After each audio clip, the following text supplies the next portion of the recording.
안녕하십니까. 사회복지사 1교의 고병갑입니다.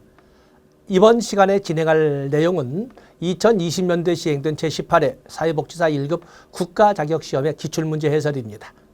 8개의 영역 중에 이번 시간의 영역은 1교시 1영역인 인간행동과 사회환경이 되겠습니다. 25개의 문항, 이번에 난이도 본다면 난이도 정답자 전체 참여자 수분의 정답자 수로 보는 난이도 개념으로 본다면 난이도는 약 80% 수준이었다. 즉 쉬웠다 라고 이렇게 우리가 단언할 수가 있습니다. 그래서 여러분들 마음 편하게 접근하셔도 됩니다. 첫 번째 문제를 보시면은 인간 발달의 원리에 대해서 문제가 나와 있는데 설명으로 옳지 않은 것은 인간 발달의 원리는 약 10여 개를 가지고 언제나 우리가 숙지를 하고 있고 상식적인 접근으로 합니다. 인간 발달이라고 하는 것은 유전과 환경의 상호작용의 결과이다. 그리고 연속성을 가지고 있다. 일정 방향성을 가지고 있다. 불규칙성, 동요성을 가지고 있다. 또 개인차가 가지고 있다는 개별성이 있다. 등등등 다양한 것을 설명을 하고 있는데 문제로 접근해 보도록 하겠습니다. 첫 번째 보시면 환경적 요인과 유전적 요인을 중요시한다. 환경적 요인보다 유전적 요인을 중요시한다. 자, 이것은 대단히 부드러운 것 같지만 그러지 않습니다. 물론 학자들이 보면은 환경적 요인의 비중을 좀 더 높게 올려가고 있는 시대적 흐름은 있습니다만은 그러나 어느 것이 더 어느 것이 덜이라고 이렇게 비중을 설명할 수 있는 것은 아닙니다. 그래서 보편적으로 인간의 성장 발달은 유전과 환경의 영향력이 중간자적 입장을, 중간자적 균형을 이루면서 영향을 미친다라고 하는 것이지 어느 것을 더 크게 어느 것을 더 작게 설명할 수 있는 것은 아닙니다. 자, 이것은 하자가 있습니다. 두 번째 보시면 결정적 시각이다. 특정 영역이 비약적으로 발달하는 시기를 결정적 시기라고 하는데 결정적 시기 있습니다. 그런가 하면 일정한 순서가 있다. 일정 방향성이 있다. 개별적으로는 가장 잘 나오는 것이 바로 일정 방향성이 되겠는데 바로 이 일정 방향성이라고 하는 것은 인간들은 언제나 상부에서 하부로, 중심부에서 주변부로, 큰 근육에서 작은 근육으로 뭐 이런 또 일반적 기능에서 섬세한 세부 기능으로 이렇게 발달해 간다는 인간 공통의 속성을 가지고 있는 것을 일정 방향성, 순서성이라고 합니다. 개인차가 존재한다. 그렇죠. 뭐 설명할 것도 없죠. 특정 단계의 발달은 이전의 발달 과업의 성취에 기초한다. 그렇죠. 이것을 누적성, 축적성 또는 에릭슨이 말한 것처럼 점성의 원리라고 점진적으로 이루어져 간다라는 점성의 원리라고 이렇게 설명하고 있는 것이 5번이 되겠습니다. 옳지 않은 것은 하자가 있는 1번이 되겠습니다. 다음에 두 번째 문제를 보시면 다음 설명으로 옳은 것을 모두 고른 것. 좀 옳은 것을 말하고 있습니다. 성장, 성숙, 그리고 학습이 나와 있는데 이것은 인간 발달의 용어, 혼용을 정리하자는 것입니다. 사회과학이라고 하는 적어도 과학이라고 할 때는 용어의 명확화가 필요한데 그렇기 때문에 우리가 발달이라고 설명을 하지만 영어식으로 디벨롭먼트를 설명하고 있지만 그와 혼용하는 용어에는 성장도 성숙도, 학습도 있는 것입니다. 성장이라고 하는 것은 신체적 측면에 초점을 두고 바라보는 양적 팽창의 개념을 말합니다. 키가 커지거나 몸무게가 늘어나는 등의 양적 변화를 의미한다. 자, 기억번호는 맞는 것이지요. 그다음에 성숙, 성숙이라고 하는 것은 이것은 질적 변화를 말합니다. 생리적, 생화학적 측면의 질적 변화를 성숙이라고 합니다. 어른스러워진다라고 하는 것은 몸만 가지고 신체적 측면만 가지고 말하는 것은 성장이지만 생각하는 폭이나 생각하는 깊이나 배려의 넓이나 이런 걸 가지고 어른스러워진다라고 할 적에는 성숙이라고 설명할 수 있습니다. 유전인자에 의해 발달 과정의 방향 지어지는 것을 의미한다. 유전인자에 그렇죠. 이것은 인간들은 하나의 삶의 계획표가 만들어져 있는 것처럼 그것을 건너뛰거나 그런 것도 없이 이렇게 하나의 계획표에 의해서 발달 과정의 방향 지어지는 이런 어른스러워지는 질적 변화를 말합니다. 맞습니다. 다음에 학습, 러닝이라고 하는 것은 훈련이나 연습의 결과로 나타나는 비교적 영속적 변화를 학습이라고 합니다. 직간접 경영 및 훈련 과정을 통하여 경험이나 훈련 과정을 통한 변화를 의미한다. 이거는 학습이라고 합니다. 그래서 발달이라는 용어와 혼용되고 있지만 여기에 있는 설명은 모두 맞는 것이 되겠습니다. 답은 5번이 되겠습니다. 자, 3번으로 넘어가 보시면 로저스의 이론이 나와 있네요. 옳지 않은 것은 로저스는 인본주의 심리학, 메슬로우와 더불어 인본주의 심리학자로서 자리 잡고 있는데 뭐 제3의 심리학, 현상학적 심리학 뭐 이런 등등으로 설명하죠. 로저스 아니겠습니까? 그런가 하면 여러분들은 왜 실천 영역에서 인간 중심 상담, 비지시적 상담, 내담자 중심의 상담이라고 하는 것을 실천에 연결시킨 클라이언트 중심의 실천에 기초를 형성시킨 사람이 바로 로저스가 되겠습니다. 자, 로저스의 이론 보면 비지시적 상담의 중요성을 강조한다. 공감적 상담의 중요성을 강조한다. 비지시적 상담, 내담자 중심의 상담의 3대 구성 요소. 그러면은 수용, 공감적 이해, 일치 세 가지를 들었습니다. 수용이라고 하는 것은 실천에 또는 관계의 법칙에도 아주 잘 나옴으로써 무조건 긍정적으로 내담자를 받아들이는 것을 수용이라고 합니다.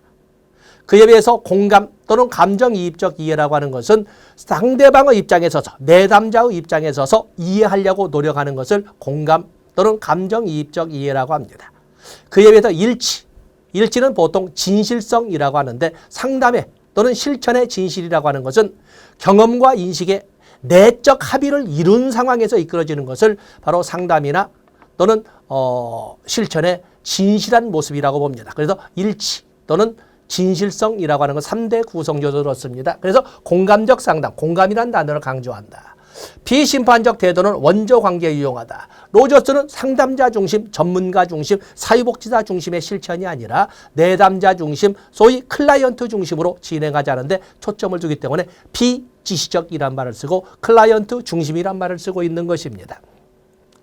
다음에 클라이언트 자기결정권의 중요성을 강조한다. 3번과 4번의 설명을 같이 이끌어서 묶어서 설명할 수 있습니다. 다음에 5번에 클라이언트의 과거, 정신적 유상의 중요성을 강조한다. 과거란 말도 나와 있지만 정신적 유상이란 말로 볼 적에 이것은 프로이드 이론이 되겠습니다. 여기에서 옳지 않은 것은 답은 5번이 되겠습니다. 다음 문제 보겠습니다. 4번 보시면 개방형 가족체계에 대한 설명으로 옳은 것은 우리가 개방체계와 폐쇄체계를 할 적에 그에 대한 구별의 실익은 외부 환경과의 상호작용성이 존재하느냐 아니냐입니다.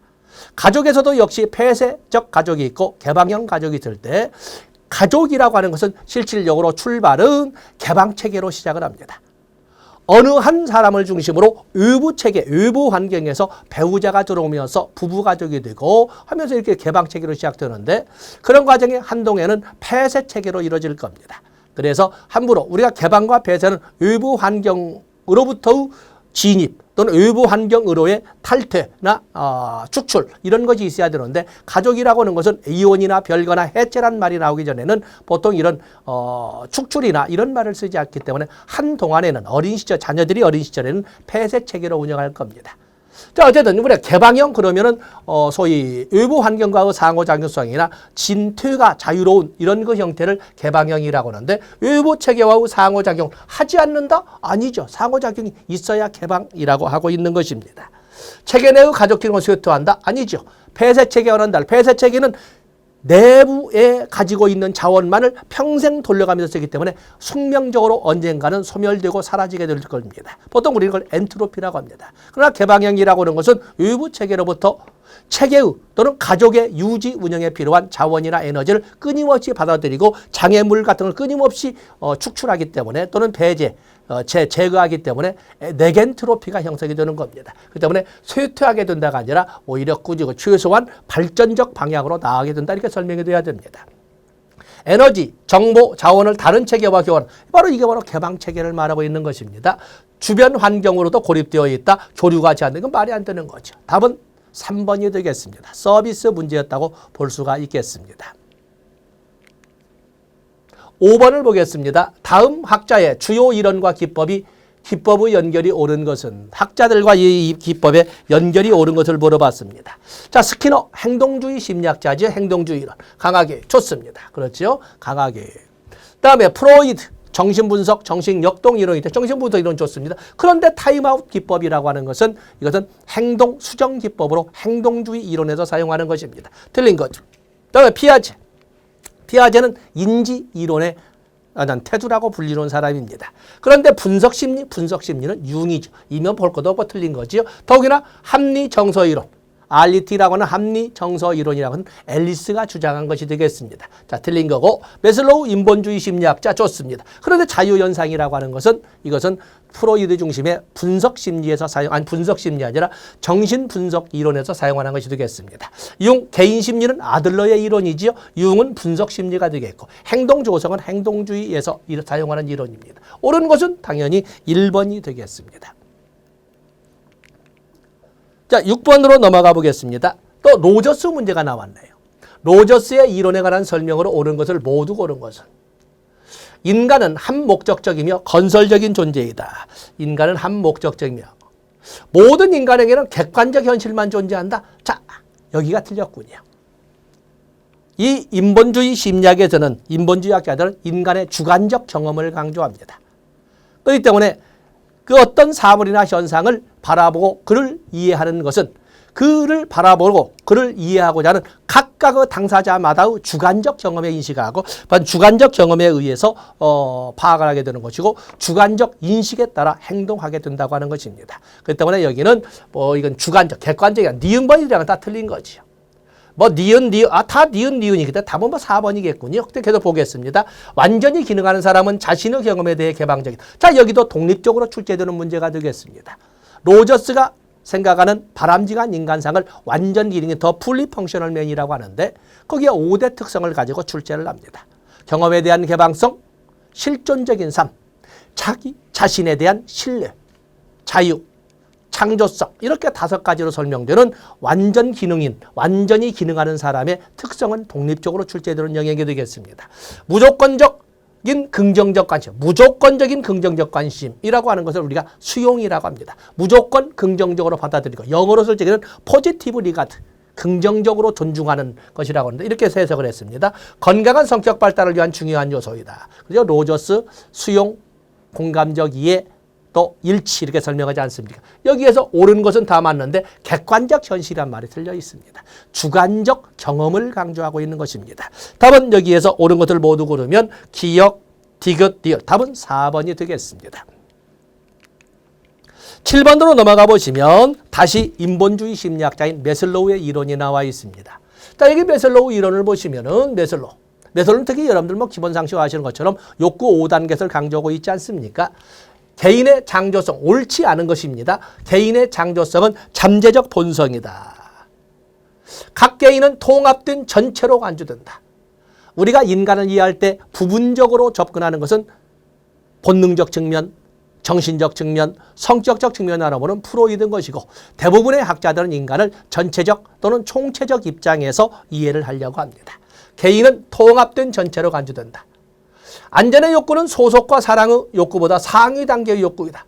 아주 쉬운 문제군요. 1번, 2번에 대해서는 자꾸 고개를 까웃그리는 시험을 봤다고 해도 3번에서 욕구 5단계에서는 기본 상식이기 때문에 완전 저수준의 단계로부터 고수준의 단계까지 5개의 단계로 나누고 있는데 생리적 욕구, 안전의 욕구, 소속 애정의 욕구, 존경의 욕구, 자아실의 욕구로 이렇게 상향적 충족을 도모하고 있지 않습니까? 때문에 이것은 무조건 틀린 거죠. 다행스럽게 이 과목은 1교시 1영이기 때문에 너무 착시를 한다거나 그러지는 않겠습니다만 넘어갔군요. 착시를 그러지는 않겠습니다만은 어쨌든 이것도 역시 서비스 문제라고 볼 수가 있습니다. 인간의 욕구는 자신을 성장하도록 동기부여한다. 인간 본성에 대하여 낙관적 태도를 보이고 인본주의 심리학자 메슬로우나 로저스 모두 인간에 대한 낙관적 관점을 가지고 있습니다. 답은 옳지 않은 것은 다른 거 딸 것도 없고 답은 3번이 되겠습니다. 8번에 보시면 융의 이론에 관한 설명으로 옳은 것은 융은 분석 심리가 되겠죠. 프로이드와는 달리 인간의 정신 영역을 의식과 무의식으로만 나누되 무의식을 개인적 무의식과 집단적 무의식으로 나눴던 사람이 바로 이 융입니다. 융은 또 프로이드와는 달리 리비도의 영역을 섹슈얼 에너지라고 하는 성적 활력소라고 하는 좁은 영역으로만 보는 것이 아니라 인간의 모든 행동에 영향을 미치는 창조적 활성 에너지라고 해서 넓은 관념으로 접근합니다. 한번 어떤 다양한 용어가 있기 때문에 보겠습니다. 남성의 여성적인 면은 아니무스, 여성의 남성적인 면은 아니마라고 한다. 융은 양성설을 주장을 합니다. 성역할 고정관념에 의해서 태어날 때 남자로 태어난 사람은 남자로서 남자답게 생각하고 남자처럼 행동할 것이고 그리고 여자들은 점차 커가면서 여자답게 생각하고 여자처럼 행동할 것이고 다른 성은 지워지게 된다라고 설명을 했습니다만 그걸 부정한 것이 바로 융이 되겠어요. 융은 평생을 가도록 인간은 2개의 성을 가지고 있다고 봅니다. 유형적으로 보여지는 성과 그리고 무의식 속에 잠재되어 있는 또 다른 성이 있다고 봅니다. 남성의 무의식 속에 잠재하고 있는 여성성을 아니마라고 하는 것이고 여성의 무의식 속에 잠재되어 있는 남성성을 아니무스라고 합니다. 자, 1번은 그럴싸한데 앞뒤가 바뀌어져 있는 거지. 틀린 것, 이거 옳은 것을 잡고 있고 틀린 겁니다. 다음에 원초와 자아, 초자아의 중요성을 강조한다. 인간의 성격적 측면에서 원초와 자아, 또 초자아, 슈퍼에고를 강조하는 것은 이것은 프로이드 이론이 되겠습니다. 음영은 그림자라고 하죠. 자기나 자아상과 같은 개념으로 자기나 자아상과 같은 개념이 아니라 반대되는 개념이 되겠어요. 반대되는 개념으로 인간의 어둡고 동물적 측면을 말한다. 그렇죠? 자기 자아나 자아상과 반대되는 개념입니다. 그다음에 페르소나는 개인이 외부 세계에 보여주는 이미지, 사회적 요구에 대한 반응이다. 그렇죠? 페르소나는 공적 이미지로서 밖으로 보여주는 나를 말하고 있습니다. 밖으로 보여주는 나. 그다음에 집단 무의식은 다양한 콤플렉스에 기초한다. 집단 무의식이라고 하는 것은 이것은 다양한 콤플렉스에 기초하는 거냐? 종족 공통의 정신세계의 청사진을 말하자면 여기 나오는 집단 무의식이라고 하는 것입니다. 여기에서 옳은 것은 답은 4번이 되겠습니다. 융의 분석심리 문제 다뤘네요.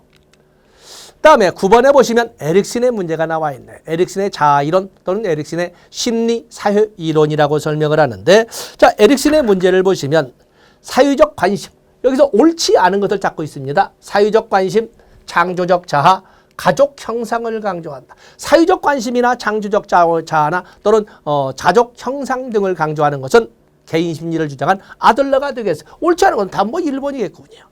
그다음에 청소년기의 자아정체감 발달을 강조한다. 일생에 걸친 성격 8단계를 주장하되 그중한 청소년기에 나타나는 성격상 특성을 자아정체감 대 역할 혼미로 설명한 사람이 에릭슨이고, 특히 청소년기의 자아정체감을 강조했습니다. 성격 발달에 있어 환경과의 상호작용이 중요하다고 본다. 그렇기 때문에 프로이드와는 달리 개인적 심리적 측면뿐만 아니라 사회적 환경적 측면도 같이 고려하기 때문에 심리사회이론이라고 표현하고 있는 것입니다. 각 단계의 발달은 이전 단계의 심리사회적 갈등의 결과 통합을 토대로 이루어진다 라고 해서 점성의 원리를 설명하면서 동시에 점성의 원리를 주장하면서 이처럼 심리사회적 위기 극복을 통한 성격 발달 이론을 주장한 사람이 에릭슨이 되겠습니다. 점성의 원리 설명을 했지요. 그래도 옳지 않은 것은 답은 1번이 되겠습니다. 10번을 보시면 아들러의 이론이 나와 있네요. 아들러의 이론, 개인 심리학이지요. 아들러의 이론에 관한 설명으로 옳은 것을 모두 고르면 인간을 사유적 존재로 봤다. 그렇죠? 인간을 사유적 존재로 봅니다. 인간의 성적 발달 단계를 제시하였다. 인간의 발달 단계, 그중에 성격 발달 단계를 주장한 사람은 프로이드의 5단계와 융의 4단계가 있습니다. 인지 발달 단계를 설명한 사람은 인지 발달 단계를 설명하는 피아제가 있고, 도덕성 발달 단계를 설명한 사람은 콜버그가 있습니다. 그런 것처럼 인간의 발달 단계를 설명한 사람은 그렇게 많지 않습니다. 아들러는 관련이 없습니다. 출생순위, 가족과 형제관계의 경험은 생활 양식에 영향을 준다. 다 이거 맞는 거지. 옳은 것을 모두 고르면 기억번과 디귿번, 기억번과 디귿번. 답은 5번이 되겠습니다. 자, 11번을 보겠습니다.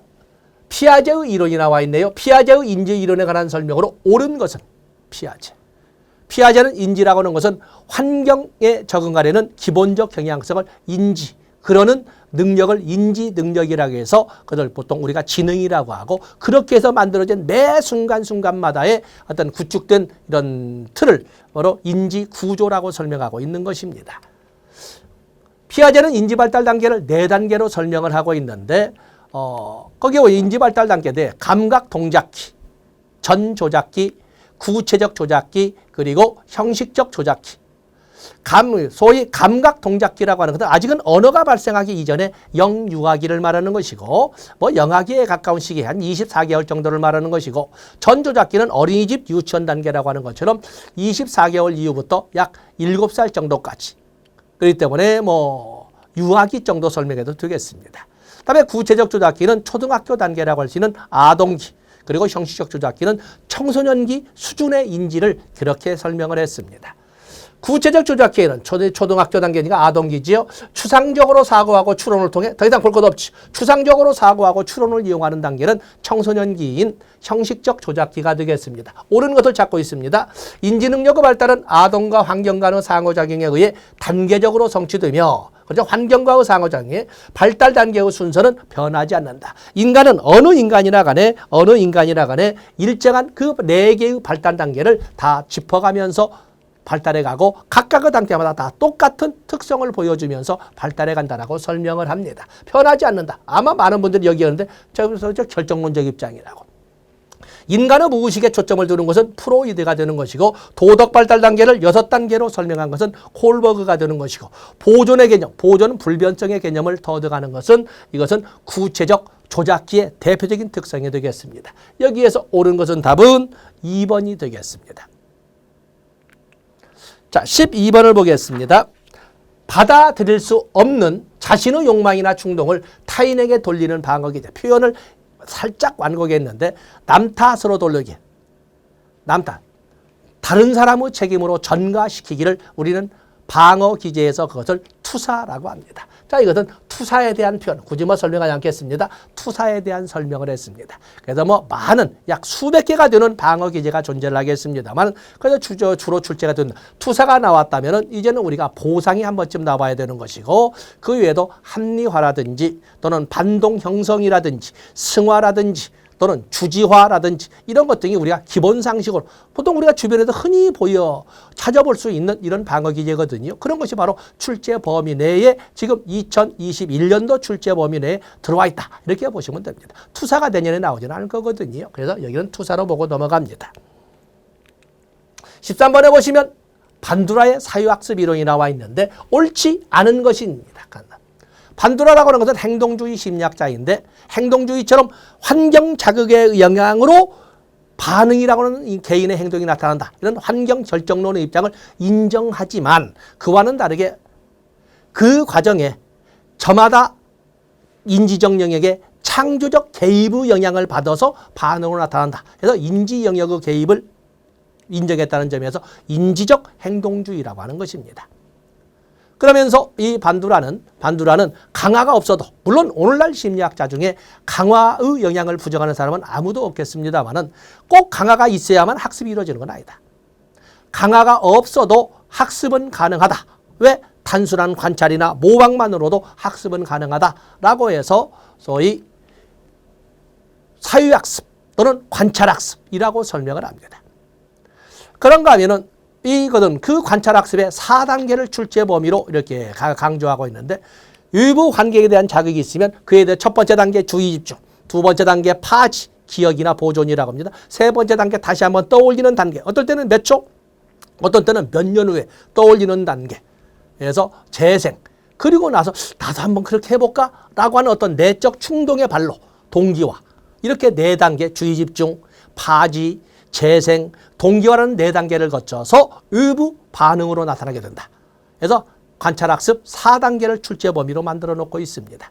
그런가 하면 자기 강화나 자기 규제나 또는 자기 효능감, 특히 자기 효능감에 대해서는 독립된 출제 범위로서 그 비중이 상당히 높다라고 설명할 수가 있습니다. 자, 이런 이론들이 바로 밴두라의 사유학습 이론입니다. 자, 보겠습니다. 자기 강화란 자기 스스로 목표한 일을 달성하고 자신에게 강화물을 주어 행동을 유지하고 변화해가는 과정이다. 자기 스스로가 어떤 목표를 정했을 때 그 목표를 달성하면 자기 스스로 칭찬하고 보상을 해주는 것을 말합니다.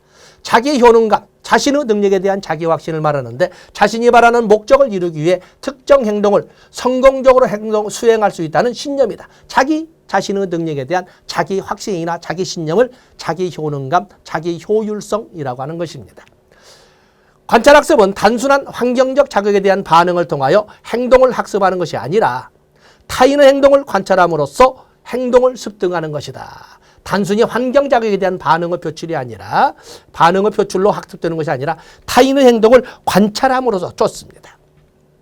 관찰학습의 마지막 단계는 주의 집중, 파지, 재생, 동기화 단계가 되겠습니다. 재생 단계는 3번째 단계가 되겠습니다. 옳지 않은 것은 답은 4번이 되겠어요. 개인의 인간의 성격은 개인적, 행동적, 환경적 요소들 간의 지속적인 상호작용에 의하여 발달한다. 일반적으로 행동주의 심리학에서는 환경 결정론을 주장하는데 환경에 의해서 일방적으로 개인의 행동에 영향을 미친다라고 끝나는 것이 아니라 그들은 서로 영향을 주고 있으면서 그 사이에는 개인 저마다 가지고 있는 인지적 영역이라고 하는 것이 환경에도 영향을 주고 환경에 영향을 받기도 하고 행동에도 영향을 주기도 하고 행동에 영향을 받기도 한다 하는 이렇게 그래서 환경 결정론이라고 하지 않고 반두라의 사유학습 이론에서는 상호 결정론이라고 합니다. 5번은 상호 결정론에 대한 설명이 되겠습니다. 다음에 14번으로 넘어가 보시면 행동주의가 나와 있네요. 행동주의 이론의 주요 개념에 대한 설명으로 옳은 것을 모두 고른 것은 인간의 행동은 환경적 자극에 의해 동기화된다. 그냥 기본적으로 환경 결정론을 말하고 있습니다. 변별 자극은 어떤 반응이 보상될 것이라는 단서 혹은 신호로 작용하는 자극이다. 그래서 변별 자극 좋습니다. 강화에는 즐거운 결과를 의미하는 정적 강화와 혐오적 결과를 제거하는 부적 강화가 있고 이 두 가지는 모두 행동의 빈도를 증가시킨다. 강화라고 하는 것은 그들 정적이라고 하든 부적이라고 하든 간에 정적이라는 것은 포지티브의 개념으로 플러스의 개념, 제공, 제시, 부과 이런 개념으로 생각하시면 되는 것이고 그에 비해서 부적이라는 것은 네거티브의 개념으로 마이너스의 개념입니다. 제거, 배제, 박탈, 축출, 제휴 이런 개념으로 해석하시면 되지만 그렇게 함으로써 결국적으로 어떻게 된다? 강하기 때문에 행동의 발생 빈도를 높인다라고 결정이 되는 것입니다. 그래서 여기가 곧잘 하면 많은 사람들이 특히 부적 강화를 벌과 착시하는데 그건 안 됩니다. 그래서 여기가 함정입니다만 여기는 모두 맞는 답이 되겠습니다. 답은 5번이 되겠습니다. 다음에 15번에 보시면 생태학적 이론에 대한 설명으로 옳지 않은 것은 자 생태학 그러면 벌써 환경과의 상호작용성 이 하나의 단어로 설명할 수가 있습니다. 생태학적 그래서 생태학적 이론에 대한 설명으로 옳지 않은 것 환경과 상황 속에서 이해한다. 그렇죠. 환경과 상황 속에서. 그래서 개인과 환경의 상호작용성을 기본 전제합니다. 성격은 개인과 환경 사이의 상호작용성을 1번과 2번은 초록의 동색이죠. 적합성은 인간의 욕구와 환경 자원이 얼마나 부합되느냐를 따지는 것을 적합성이라고 합니다. 생태학 이론에서 아주 핵심적 이론입니다. 생태학 이론에서 핵심적 이론 보면은 적합성, 유능성 또는 스트레스 또는 대처 이런 용어들이 아주 핵심적으로 사용하고 있지 않습니까? 그중에 바로 이 적합성, 특히 실천 모델에서는 생활 모델에서 곧잘 나오는 바로 용어가 되겠습니다. 생활사고 문제는 전체적 생활 공간 내에서 이해한다. 그래서 실천의 대상인 실천의 대상은 생활상의 문제로 보되 그 생활상의 문제는 생활 공간 내에서 찾습니다. 환경과의 상호작용에서 인간은 수동적 존재를 본다? 아닙니다. 생태학적인 상호작용이기 때문에 행동주의처럼 환경에 의해서 일방적으로 영향을 받고 수용하는 그런 수동적 존재가 아니라 상호작용을 하는 능동적 존재로 인식한다고 여러분들이 보시면 되겠습니다. 다음에 16번으로 넘어가 보겠습니다. 16번을 보시면 사유체계 개념 중 체계 내부간, 체계 외부와의 상호작용이 증가함으로써 체계 내 에너지의 양이 증가하는 것을 의미하는 것. 소위 상호작용을 통하여 소위 에너지의 양이 증가하는 것을 병합효과라고 하는 시너지 효과라고 설명을 합니다. 시너지 효과. 그렇기 때문에 우리가 가족 체계 그러면 남과 여가 만나서 부부가족을 만들어서 사람 둘이 사는 공간 또는 유형이라고 설명하지만 부부가 체계라는 개념을 확대하는 순간부터는 단순히 일과 일 라고 해서 이라고 하는 역량이 아니라 상상할 수 없는 역량을 발휘하게 된다라고 하는 것이 체계의 개념인 거거든요. 그렇기 때문에 이것을 우리가 시너지 효과라고 설명을 합니다. 엔트로피나 네겐트로피 다 중요한 용어지요. 또 그러면 항상성이나 혼론 다 여러분들이 기본적으로 숙지하고 제가 설명할 것도 없이 숙지하고 있는 기본적인 단어이기 때문에 넘어가는 것입니다. 답은 2번이 되겠어요. 다음에 17번으로 넘어가 보시면 집단에 관한 설명으로 옳은 것은 자 우리가 집단이라고 할 때는 다양한 기준을 가지고 집단을 설명을 합니다. 쿨리가 말한 것처럼 1차 집단, 2차 집단 이렇게 나누기도 하지만 또 그런가 하면 목적을 가져볼 때 먼저 만나서 집단의 유형을 이루고 그리고 나서 목적을 설정하는 것은 자연집단, 목적도 없이 집단의 유형을 갖춘 것은 자연집단이라고 하는 것이고 처음부터 어떤 목적을 설정해 놓고 그 목적을 달성하기 위해서 집단을 형성하는 것은 형성집단이라고 합니다. 근데 문제는 형성집단 중에 그 목적을 어디다 두느냐라고 할 적에 그 목적을 집단의 과업한수에 두고 있으면 과업집단이라고 하는 것이고 집단 구성원의 문제 해결이나 집단 구성원의 욕구 충족에 두고 있다면 치료 집단이라고 합니다. 그러면서 치료 집단에는 지지 집단이나 교육 집단, 성장 집단, 사유화 집단, 치유 집단 등으로 이렇게 나누어서 우리가 공부를 하고 있고 출제 대비를 하고 있는 것입니다.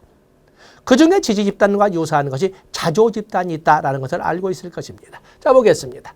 1차 집단, 목적 달성을 위해 인위적으로 만들어진 집단, 이것은 형성 집단이라고 합니다. 2차 집단, 혈연이나 지연을 바탕으로 자연 발생적으로 이루어진 집단, 목적도 자연, 이건 자연 집단이라고 합니다. 1차, 2차 집단이 아니라 1차 집단, 2차 집단의 구별기는 접촉 방식입니다. 직접적, 대면적 접촉을 통해서 이끌어가는 가족과 같은 집단은 1차 집단. 간접적, 피상적, 오늘 현대사회에 보편적으로 존재하는 것은 2차 집단이라고 하는 것입니다. 1번은 형성 집단, 2번은 자연 집단입니다. 자연 집단은 특정 위원이나 팀처럼 일정한 목적을 갖는 것이 특징이다. 자, 이것은 일정한 목적을 갖는, 이것은 과업 집단이 되겠어요. 자조 집단은 유사한 어려움과 관심사를 가진 구성원들의 경험을 나누며 바람직한 변화를 추구한다. 자, 이것은 자조 집단이나 지지 집단이 똑같은 문제를 가지고 있습니다. 그러나 자조 집단은 바로 이러한 그 개념을 집단 구성원들 스스로가 서로 도와가면서 자조가 되겠지만 자조 집단인데 이렇게 되게끔 4번처럼 되게끔 사회복지사가 적극적으로 개입을 하는 것은 지지 서포티브니까 지지 집단이라고 하는 것입니다. 개방 집단, 집단이 진행되는 동안 새로운 구성원의 입회가 불가능하다? 이것은 폐쇄 집단이죠. 진퇴가, 진입과 탈퇴가 자유로운 것은 개방 집단, 그것이 불어드는 것은 폐쇄 집단이 되겠습니다. 이건 폐쇄 집단이 되겠습니다. 옳은 것은 답은 4번이 되겠습니다. 18번에 오시면 태내기 발달에 관한 설명으로 옳지 않은 것은, 자, 우리가 임신이라고 하는 이 임신기 중에 태내기, 태아기의 개념을 보는데 환경 호르몬, 방사능 등 외부 환경과 임산부의 건강 상태, 정서 상태, 생활 습관 등이 태아의 발달에 영향을 미친다. 이걸 가지고 문제를 다룰 사람 없지요. 터너 증후군 여성에게만 나타나는 성염색체 이상으로 인한 문제로서 여기에는 2차 성징이 나타나지 않는 바로 이제 이런 문제가 있습니다. 남아가 이런 등의 선염색체를 가져 외모는 남성이지만 이건 틀린 거죠. 터너 남성 중심의 바로 이 염색체 이상 증후군은 클라인펠터 증후군이라고 하는 것이고 여성에게만 나타나는 성염색체 이상의 증후군은 터너 증후이기 때문에 이미 여기에다 틀리고 가는 거죠. 양수 검사는 임신 초기에 할 경우 자연유산의 위험성이 있으므로 임신 중기에 실시하는 것이 좋다. 뭐 옳지 않은 것이니까 답은 2번이 되겠습니다. 또 4번, 다음 페이지 넘어갔군요.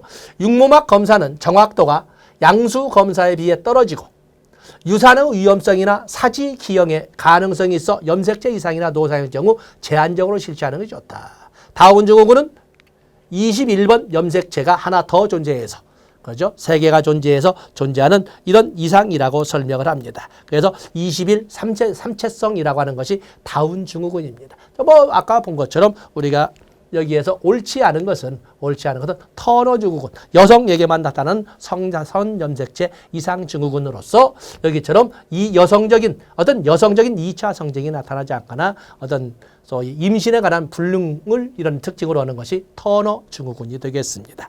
답은 2번입니다. 다음에 19번에 보시면 영아기 문제가 나와 있네요. 영아기 나와 있죠. 2세, 24세까지 이렇게 설명을 했는데 옳지 않은 거. 제1 성장 급등기라고 할 정도로 일생 중 신체적으로 극기관 발달이 일어난다. 신체적 측면으로만, 즉 성장의 측면으로만 볼 적에 제1 성장 급등기는 바로 영아기, 신생아기를 포함한 영아기를 말하는 것이고 그 다음에 제2 급등기라고 하는 것은 바로 청소년기를 설명하는 거죠. 맞습니다. 프로이드의 구강기, 피아제의 감각운동기에 해당된다. 그렇습니다. 프로이드의 5단계 중에 첫 번째 구강기, 구승기, 그다음에 피아제의 감각운동기. 생존 반사로서는 연화 반사, 빨기 반사, 바빈스키 반사, 모로 반사 등이다. 답은 3번이군요. 보통 우리가 영아기에 나타나는, 신생아기를 중심으로 영아기에 나타나는 이런 반사 활동에는 생존 반사와 원시 반사가 있습니다. 생존 반사는 3가지를 드는데 첫 번째가 탐색 반사라고 하는 젖찾기 반사, 두 번째가 흡입 반사라고 하는 빨기 반사, 그리고 세 번째가 연화 반사라고 하는 삼키기 반사. 이것은 생존 반사라고 구분을 합니다. 그에 비해서 모로 반사나 바빈스키 반사나 동공 반사나 거름마 반사, 수영 반사 이런 등등은 원시 반사라고 표현을 합니다. 그렇기 때문에 여기에 보면은 바빈스키 반사, 모로 반사는 생존 반사가 아니라 원시 반사에 해당이 됩니다. 답은 3번이겠군요. 대상이 눈에 보이지 않아도 존재한다는 사실을 인식할 수 있는 대상 영속성이 습득된다. 그렇기 때문에 대상 영속성은 아무리 늦어도 생후 24개월 때까지는 그것이 습득이 돼야 되는데 생후 24개월이 됐음에도 불구하고 대상 영속성이 형성되지 않으면 전문가와 상의해야 된다. 이렇게 말씀드릴 수 있습니다. 양육자와의 애착관계, 영아기의 최고, 영아기의 제1의 사유성이라고 할 수 있는 애착. 바로 사유정서적 발달에 매우 유용합니다. 좋습니다. 옳지 않은 것은 답은 3번이 되겠습니다. 20번에 보시면 아동기의 발달에 관한 설명으로 옳은 것을 모두 고르면 아동기 또 그런가 하면 학령기라고 이렇게 쓴 책들도 많이 있습니다. 아동기, 학령기. 자, 거기에 보시면 옳은 것을 모두 고르면 에릭슨의 심리사유적 기준 솔선성대 죄의식에 해당된다. 에릭슨은 일생에 걸친 성격 8단계를 설명하되 제가 암기를 시켜 제게 머릿말만 가지고 긍정적 측면의 머릿말만 가지고 신자, 죽은 자, 친생자라고 하는데 여기 아동기, 학령기에는 근면성대 열등감이라고 하는 특징이 나타나는 식입니다. 여기 나오는 솔선성 또는 주도성대 죄책감, 죄의식의 단계는 학령전기라고는 유치원 단계에서 나타난 것이 되겠습니다. 자, 이건 틀린 거지요. 조합기술을 습득하기 위해서는 가역성, 보상성, 조합기술, 물론 우리가 그 말장난을 해서 수의 조합기술, 우리가 말하는 사칙연산에 나온 더하기, 빼기, 곱하기 나누는 사칙연산의 조합기술을 습득하는 것도 물론 아동기, 학령기입니다. 근데 문제는 이 가역성, 보상성, 동일성은 보존이라고 하는 불변성의 하위 개념이 되겠습니다. 때문에 이것은 논리적 오류가 되겠어요. 단체놀이를 통해 개인의 목표가 단체의 목표에 속함을 인식하고 노동 배분의 개념을 학습한다. 초등학교 단계가 되면 이 정도는 알아야 된다고 봅니다. 추상적 사고가 가능에 의해서 아니죠. 추상적 사고가 가는 것은 형식적 조작기인 청소년기의 특징이 되겠습니다. 그렇기 때문에 이거 옳은 것을 모두 고르는 것은 여기서는 하나. 답은 디귿번 하나가 되겠습니다. 답은 2번이 되겠습니다. 21번에 보시면 유아기 보면 3살에서 6살 이렇게 되어 있죠. 유치원 단계의 발달에 대한 설명으로 옳은 것은 프로이드의 오디푸스 콤플렉스와 엘렉트라 콤플렉스가 나타나는 시기이다. 프로이드의 성격 발달 단계를 본다면 세 번째 단계인 남근기가 되겠어요. 남근기에는 동성애 부모를 나이벌로 여긴다고 하는 콤플렉스가 등장하죠. 아들이 아빠를 나이벌로 여긴다는 오디푸스 콤플렉스, 딸이 엄마를 나이벌로 여긴다는 엘렉트라 콤플렉스가 등장하는 것이 바로 이 유치원 단계가 이건 맞는 거죠. 옳은 것은 되게 좋습니다. 콜버그의 후인습적 단계의 도덕적 사고가 나타난다. 3살에서 6살이면 아직은 전도덕 단계가 되겠어요. 인습 이전 수준이지 후인습적 단계는 적어도 초등학교 고학년은 돼야 됩니다.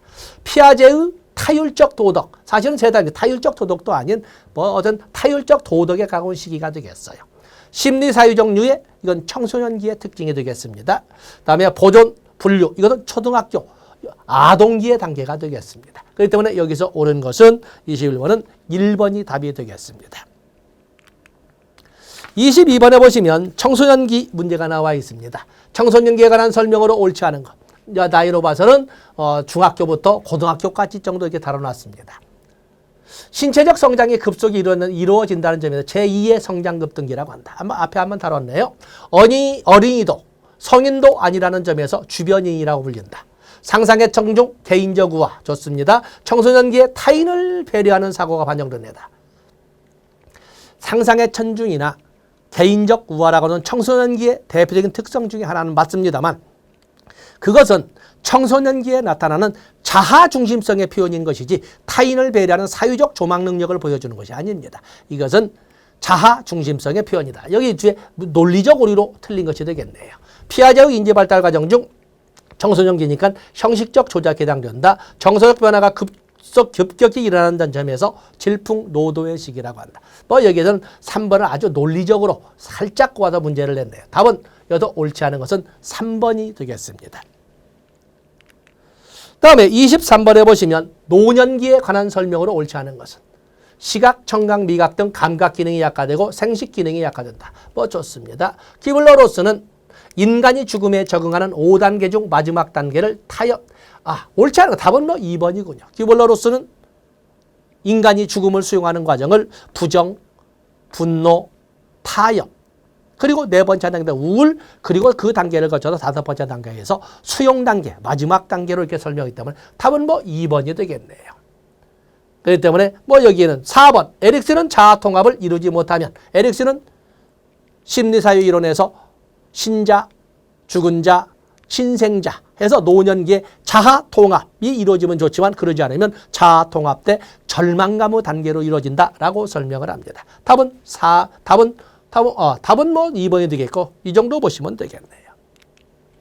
24번에 보시면 중년기에 관한 설명으로 옳지 않은 거. 중년기. 에릭슨의 생산성 대 침체성의 단계. 신자, 죽은 자, 신생자, 생산성 대 침체감. 좋습니다. 옳지 않은 거군요. 아들러는 외부에 쏟았던 에너지를 자기 내부로 돌리며 개성화 과정을 경험한다고 본다. 그렇죠.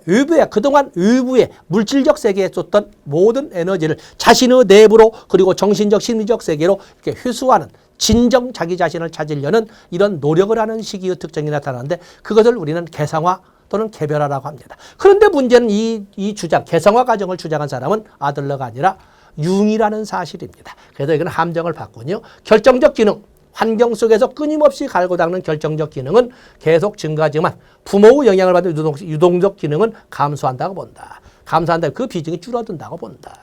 성인병 같은 다양한 신체적 질환이 많이 나타나고 갱년기를 경험한다. 남성은 테스토스테론, 여성은 에스트로겐의 분비가 감소되는 호르몬의 병. 다 좋습니다. 뭐 설명할 것 없군요. 옳지 않은 것은 바로 아들러가 아니라 융이라는 이런 함정을 봐가지고 문제를 출제를 했네요. 답은 2번이 되겠습니다. 자, 마지막 문제에서 서비스 문제 나와 있네요. 마샤의 자아 정체감 유형에 속하지 않는 것은. 마샤는 자아 정체감의 유형을 4개로 설정을 했지요. 정체감 성취형, 정체감 유해형, 그리고 정체감 유실형 또는 정체감 폐쇄형이라고 그러지요. 그리고 정체감 혼동 또는 정체감 혼란형으로 이렇게 설명을 했습니다. 그렇기 때문에 여기서는 정체감 유형에 속하지 않는 것. 사실은 이걸 가지고 실제 사례를 가지고 출제할 줄 알았더니 이렇게 단어로 서비스 문제로 출제를 해요. 좀 서운합니다만 여기서 속하지 않는 것은 답은 당연히 1번이 되겠습니다. 자, 이렇게 해서 18회 사회복지사 1급 1교시 1영역 인행사의 기출문제를 분석해 봤습니다. 좀 쉽지 않습니까? 그래서 난이도는 말하자면 정답자 수로 보여주는 난이도는 80% 수준이었다라고 이렇게 표현할 수 있습니다. 고맙습니다.